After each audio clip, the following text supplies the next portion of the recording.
Hello friends, आज हम भौतिक विज्ञान शिक्षण में पाठ्य योजना का अर्थ जानेंगे, यानी मीनिंग ऑफ लेसन प्लानिंग। इससे पहले हमने यूनिट प्लानिंग जाना था।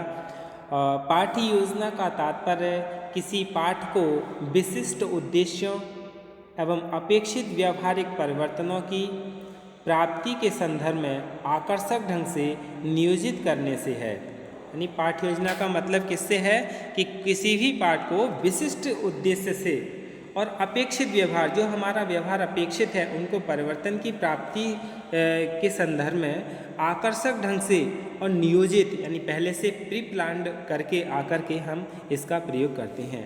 यह कक्षा शिक्षण की पूर्व क्रियात्मक अवस्था कहलाती है, यानी प्री एक्टिव फेज कहलाती है कि क्लास में जाने से पहले जो कक्षा अध्यापक या अध्यापक होते हैं वह इस पाठ्य योजना को तैयार करके जाते हैं।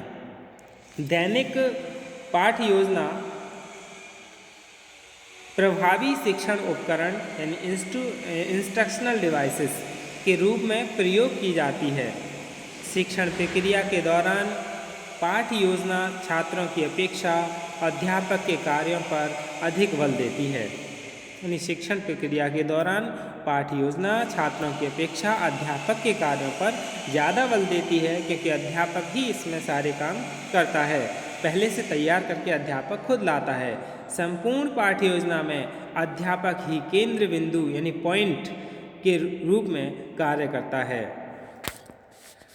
पाठ्य योजना एक ब्लूप्रिंट नहीं है, यानी पाठ्य योजना कैसी नहीं है, एक ब्लूप्रिंट नहीं है। यह मात्र अध्यापक को निर्देश देने, उसे शिक्षण बिंदुओं का ज्ञान कराने, प्रभावी शिक्षण विधि के चुनाव कराने आदि के सहायतार्थ साधन मात्र है। पाठ्य योजना अध्यापक के उन कार्यों का समूह है जिसे उसे कक्षा में क्रियान्वित करना होता है, यानी उसे कक्षा में एग्जीक्यूट करना होता है। एक आकर्षक, सफल एवं प्रभावी शिक्षण के लिए पाठ्य योजना का निर्माण अत्यंत आवश्यक है। यदि आप ये सब कुछ चाहते हैं, हमारा शिक्षण आकर्षक हो, सफल हो, आकर्षक हो, प्रभावी शिक्षण के लिए पाठ्य योजना का निर्माण अत्यंत आवश्यक है। एक कुशल कारीगर यानी क्राफ्ट्समैन की तरह अध्यापक को भी अपने छात्रों में वांछित सुधार लाने के लिए उन उपकरणों जैसे शिक्षण विधियों प्रविधियों का चयन बड़ी सावधानी से करना चाहिए। जैसे एक कुशल कारीगर होता है, उसे अपने सामान की कैसे क्या करना है, किन किन अच्छे उपकरण सामान उसके पास होते हैं, तब वह उस चीज़ के लिए अच्छे से बनाता है। वैसे ही अध्यापक को भी अपने छात्रों में अच्छा सुधार करने के लिए उपकरणों यानी जो अच्छे टूल हैं, टीचिंग मेथड्स हैं या टैक्टिक्स हैं, विधियों प्रविधियों का चयन बड़ी सावधानी से करना चाहिए। दूसरे शब्दों में कहें तो पाठ्य योजना अध्यापक के लिए एक खिड़की का काम करती है, यानी विंडो का काम करती है, जिसमें से झांक कर वह अपने छात्रों की अंतर्निहित विशेषताओं एवं क्षमताओं को पहचानने का प्रयास करते हैं। इसीलिए किसी ने सही लिखा है कि lesson plan is a teacher's mental and emotional visualisation of classroom activities, यानी कक्ष शिक्षण की जो क्रियाएं हैं उनको भावात्मक और मतलब दृश्य एक मानसिक रूप से तैयार करती है, प्री प्लान करती है। पाठ्य योजना उस कथन को शीर्षक दिया जाता है जो ये वर्णन करता है कि क्या उपलब्धियां प्राप्त करनी हैं और किन साधनों द्वारा इन्हें कक्षा की क्रियाओं के परिणाम स्वरूप प्राप्त किया जा सकता है। अब हम पाठ्य योजना की आवश्यकता जान लें। इसकी आवश्यकता क्या है? Need of lesson planning. पाठ्य योजना कक्षा में उचित शैक्षिक वातावरण बनाने एवं प्रभावी शिक्षण के लिए अनिवार्य है। पाठ्य योजना शिक्षण कार्य को नियमित एवं सुसंगठित बनाती है।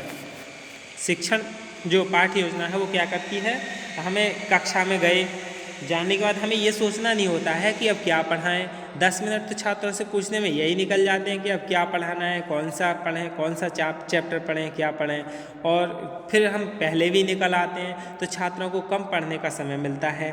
यदि हम पूरे संपूर्ण अपने कालांश में पढ़ाना चाहते हैं अच्छे ढंग से, एक प्रभावी तरीके से, तो हम पहले से ही पाठ्य योजना तैयार करे कहलाते हैं, जो नियमित और सुसंगठित शिक्षण कार्य को करती है। फिर है पाठ्य योजना के द्वारा पाठ्य वस्तु का संगठन भली प्रकार हो सकता है, यानी जो हमें क्या क्या चीज़ को ऑर्गेनाइज करना है पढ़ाने के लिए, कौन कौन सा पॉइंट हमें किस तरह से कौन सा कहाँ समझाना है, ये सब क्या है पाठ्य योजना के द्वारा होता है। पाठ्य योजना प्रतिदिन के कार्य को स्पष्ट दिशा निर्देश देती है, यानी स्पष्ट तरीके से दिशा निर्देश देती है। अध्यापक आत्मविश्वास के साथ कक्षा में अप्रत्याशित स्थितियों का सामना करता है। चिंतन में क्रमबद्धता एवं विकास, orderliness and development in thinking के लिए भी पाठ्य योजना आवश्यक है। पाठ्य योजना अध्यापक के लिए पथ प्रदर्शन एवं मित्र का कार्य करती है, क्योंकि पाठ्य योजना ही अध्यापक का एक सहारा होती है। कैसे पढ़ाना है, कितना पढ़ाना है, किन किन सामग्रियों का प्रयोग करना है, भूलने के संयोग में कमी लाने की दृष्टि से भी पाठ्य योजना आवश्यक है। अब मतलब हम पढ़ाने जा रहे हैं तो हम भूलेंगे नहीं, हमें क्या पढ़ाना है क्या नहीं पढ़ाना है, हम पहले से ही अपनी पाठ्य योजना में ऑर्गेनाइज करके लाते हैं। चिंतन में यथार्थता एवं स्पष्टता लाने के उद्देश्य से पाठ्य योजना अत्यंत आवश्यक है, यानी हम चिंतन भी कर सकते हैं पहले से ही सही तरीके से, स्पष्ट तरीके से कि कैसे क्या पढ़ाना है। बोसिंग ने कहा है, यदि आप अपने अवबोध का परीक्षण यानी अंडरस्टैंडिंग का टेस्ट करना चाहते हैं, उस अवबोध को व्याख्या या लेख के माध्यम से प्रस्तुत करें, आप देखेंगे कि आपके चिंतन में स्पष्टता बढ़ी है। पाठ्य योजना के माध्यम से अध्यापक उचित सोपान एवं समय पर सामग्री का उपयोग करता है। और इसकी क्या आवश्यकता है पाठ्य योजना की? छात्रों को उनके मस्तिष्क के स्तर के अनुकूल गृह कार्य देने की व्यवस्था रहती है। छात्रों की दृष्टि से सबसे सुविधाजनक विधि के चयन में अध्यापक को सहायता मिलती है। प्रश्नोत्तर प्रविधि एवं उदाहरणों के विकास में सहायता मिलती है। अब हम पाठ्य योजना के सोपान जान लें, यानी steps involve in a lesson plan. J E Harvard ने पाठ्य योजना के 5 मुख्य सोपान बताए हैं, जिन्हें हार्वर्ड की 5 पद प्रणाली के नाम से जाना जाता है। ये याद रखना चाहिए कि 5 पद किसने दिए? हार्वर्ड ने दिए। और वो कौन कौन से हैं ये हम जान लेते हैं। सबसे पहला है तैयारी यानी प्रिपरेशन। सबसे पहला क्या है? तैयारी यानी प्रिपरेशन। इसमें क्या है, इस सोपान के अंतर्गत अध्यापक नवीन ज्ञान देने के लिए भूमिका बनाता है। उसे अपने छात्रों को इस प्रकार से उत्तेजित करना चाहिए कि वे नया ज्ञान सीखने की आवश्यकता अनुभव करें। यह कार्य उनके पूर्व ज्ञान संबंधी प्रश्नों का मूल्यांकन करके, मौखिक प्रश्न पूछकर, कहानियों के माध्यम से या चार्ट, मॉडल, पिक्चर्स आदि का प्रयोग करके किया जा सकता है। प्रस्तावना आकर्षक ढंग से प्रस्तुत की जानी चाहिए ताकि छात्रों की पाठ में रुचि शीघ्रता से जागृत की जा सके। फिर है प्रस्तुतिकरण यानी प्रेजेंटेशन। विज्ञान पाठ्य योजना का ये एक महत्वपूर्ण पद है, स्टेप्स है। इस पद के अंतर्गत ही छात्रों को नवीन ज्ञान दिया जाता है। इसमें छात्र तथ्यों का अवलोकन एवं निरीक्षण करता है, साथ ही तथ्यों के बीच संबंध भी स्थापित करता है। इन संबंधों के आधार पर फिर सामान्य नियम, सूत्र और निष्कर्ष निकालता है। छात्रों को नवीन ज्ञान सरलता और परंपरागत तरीके से दिया जाता है, यानी सुविधाजनक तरीके से। विषय प्रस्तुतिकरण की इस प्रक्रिया का विकास छात्रों के सक्रिय सहयोग से किया जाना चाहिए। छात्र मात्र आंख मूंद कर सुनते ही ना रहें। प्रश्नों के पूछने में अध्यापक को प्रश्नों की उपयुक्तता, छात्रों का मानसिक स्तर, प्रश्नों की सरल और स्पष्ट भाषा तथा प्रश्नों का समान वितरण, इन सभी बातों पर विशेष ध्यान देना चाहिए। समय समय पर सहायक सामग्री का प्रयोग करते जाना चाहिए तथा श्यामपट्ट सारांश भी साथ साथ लिखते जाना चाहिए। फिर है कंपैरिजन यानी तुलना, यानी जो भी छात्र जो भी ज्ञान प्राप्त करते हैं उस ज्ञान की सत्यता की परख वे प्राप्त ज्ञान को समान परिस्थितियों में रखकर करते हैं। परिणाम स्वरूप नवीन ज्ञान को उनके चरित्र का स्थायी अंग बन जाता है। फिर है सामान्यीकरण यानी जनरलाइजेशन। सामान्यीकरण में क्या है, इस क्रम का अनुसरण विशेषतया उन पाठ में किया जाता है जिनमें आगमन और निगमन विधियों का प्रयोग किया जाता है, जैसे किसी सूत्र की स्थापना करना, लेकिन प्रत्येक पाठ में एक ही प्रकार की योजना के अनुसार चलना असंभव है। सामान्यीकरण की इस प्रक्रिया में छात्रों का सक्रिय सहयोग प्राप्त करते हुए किसी सूत्र, नियम या सिद्धांत की स्थापना की जानी चाहिए। फिर है अनुप्रयोग यानी एप्लीकेशन।